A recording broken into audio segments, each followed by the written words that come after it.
ఎన్నికల ముందు కన్నా ఇంకా ఎక్కువ హడావిడి, ఎక్కువ గొడవలు, ఎక్కువ రౌడీయిజం, ఎక్కువ దాడులు రకరకాలుగా ఈ రాష్ట్రంలో చూస్తుంటే అసలు ఇంకా వారం తర్వాత రిజల్ట్ వచ్చాక ఈ రాష్ట్ర పరిస్థితి ఏంటి అనే విధంగా చర్చానీయాంశంగా బ్రేకింగ్ న్యూస్, ఎప్పుడు ఏ బ్రేకింగ్ న్యూస్ తెలియని పరిస్థితుల్లో ఆంధ్ర రాష్ట్ర ప్రజలు ఉన్నారు, ఆంధ్ర రాష్ట్రం ఉంది. దానికి కారణమైన వ్యక్తులు మాత్రం ఎవరు ఎన్ని చెప్పినా మేమైతే ఒకటే చెప్తున్నాం, దీనికి ఎంత కారణం సిఎస్ జవహర్ రెడ్డి గారు మాత్రమే. అనేకసార్లు చెప్పాం గతంలో కూడా, సిఎస్ జవహర్ రెడ్డి గారిని బదిలీ చేయండి, ఆయన ఉంటే ఎన్నికలు సజీవంగా జరగవని చెప్పాం. అదేవిధంగా జరిగింది. ఎంత ధైర్యం ఉంటే ఈరోజు రాష్ట్రంలో ఒక పోటీ చేసిన అభ్యర్థి ఈవీఎం బద్దలు కొట్టినా జరిగి వారమైంది, నిన్న బయటకు వచ్చింది. అంటే ఇలాంటివి ఇంకా రాష్ట్రంలో ఎన్నున్నాయో, ఇన్ని చోట్ల ఏమేమి జరిగాయో ఇవన్నీ కూడా బయట పెట్టాలి. ఈరోజు ఆయన లుకౌట్ నోటీస్ ఇచ్చి ఆయన కనిపిస్తే పట్టుకోండి, పారిపోయారు అని చెప్తున్నారు కదా. నిన్నటి నుంచి ఆయన మీద ఇంత వైరల్ జరుగుతున్న రామకృష్ణారెడ్డి గారి మీద ఆయన ఇంటర్వ్యూ చేసిన సాక్షి ఛానల్ ప్రతినిధి ఎవరైతే ఉన్నారో ఆయన కూడా నేరస్తులకు చేర్చాలి.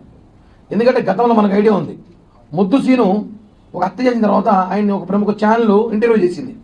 అప్పుడు ఆ ఇంటర్వ్యూ చేసిన వ్యక్తిని కూడా నేరస్తులు చేసి ఆ ఛానల్ మీద కేసు పెట్టారు.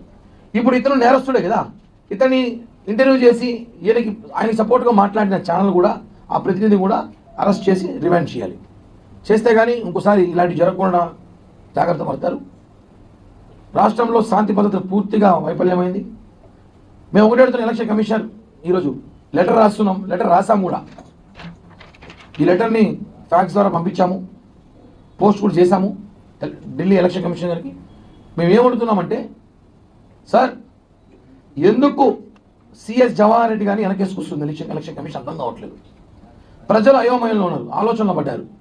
డీజీపీని మార్చారు, అధికారులు మార్చారు, పోలీస్ అధికారులు మార్చారు.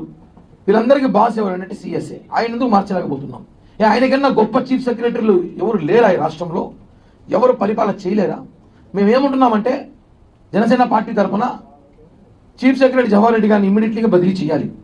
లేకపోతే ఈ రాష్ట్రంలో రేపు జరగబోయే 4వ తేదీ పోలింగ్ ఏదైతే జరిగిన కౌంటింగ్ ఉందో ఈ కౌంటింగ్ అన్నీ కూడా తారుమారే అవకాశం ఉన్నాయి. ఏజెంట్లు బూత్ రానకుండా పోలింగ్ స్టేషన్కి రాకుండా ఉండే అవకాశం ఉంది. కౌంటింగ్ స్టేషన్కి అభ్యర్థులు పోనీయకుండా చేయాలని అవకాశాలు ఉన్నాయి. కేసులు పెట్టాలని ప్రయత్నిస్తున్నారు, మాకు సమాచారం ఉంది. మీరు అర్థం చేసుకోవాలి. 43,000 పోలింగ్ కేంద్రాలు ఉంటే 34,000 పోలింగ్ కేంద్రాలు సీసీ కెమెరాలు పెట్టారంటే ఈ రాష్ట్రంలో బీహార్ కన్నా దారుణమైన పరిస్థితులు ఉన్నాయని చెప్పి కూడా మేము చెప్తున్నా. ఈరోజు మీకు తెలుసు కదా, ఎలక్షన్ కమిషన్ సీరియస్గా తీసుకొని జవహర్ రెడ్డి గారిని బదిలీ చేయకపోతే ఈ రాష్ట్రంలో రేపు కౌంటింగ్ ప్రశాంతంగా జరగదు.